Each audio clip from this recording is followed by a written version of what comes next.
জয়নগর থেকে শুভ্রা আমাদের জন্য 6 দিন ও দাদার বিয়ের ছুটি কাটিয়ে এসছে। কিন্তু ছুটি কাটিয়ে বিয়ে বাড়ি কাটিয়ে এসছে, আমরা কি ওকে ছাড়বো? কিন্তু ও এটা জানতো। নিয়ে এসছে পাকা আমের সন্দেশ, খুব সুন্দর একটা পাকা আমের গন্ধ আছে কিন্তু সন্দেশের মধ্যে, সেটা অবশ্য তোমাদের কাছে পৌঁছতে পারছি না।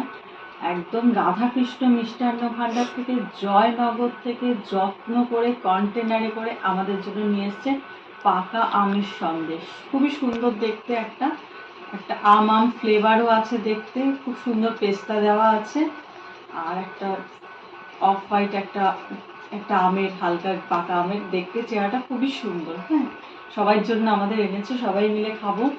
দেখি একটা টেস্ট করে, সবাই একটু টেস্ট করে দেখো।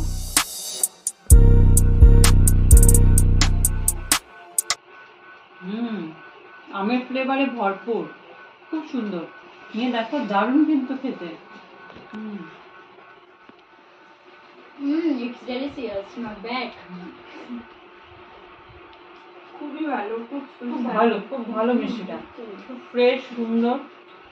আর আমের ফ্লেভারটা তো সবাই তো বেশি করে নিতে চাইছে, আসলে অনেকগুলো পরিমাণে মিষ্টি তো, যে নিজের থেকেও ভেঙে ফেলছে, কি করছে। এই প্রথম খাচ্ছি, খুব টেস্টি।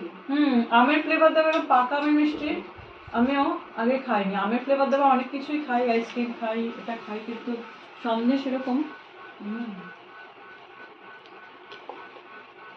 তাহলে আমরা একটুখানি সন্দেশটা খেতে থাকি সবাই মিলে। আরো আছে আমাদের।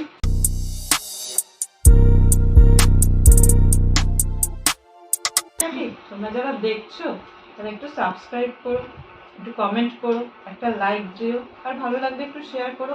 কিন্তু মিষ্টিটা কিন্তু খুবই সুন্দর, আর বেশি কথা বাড়াতে পারছি না।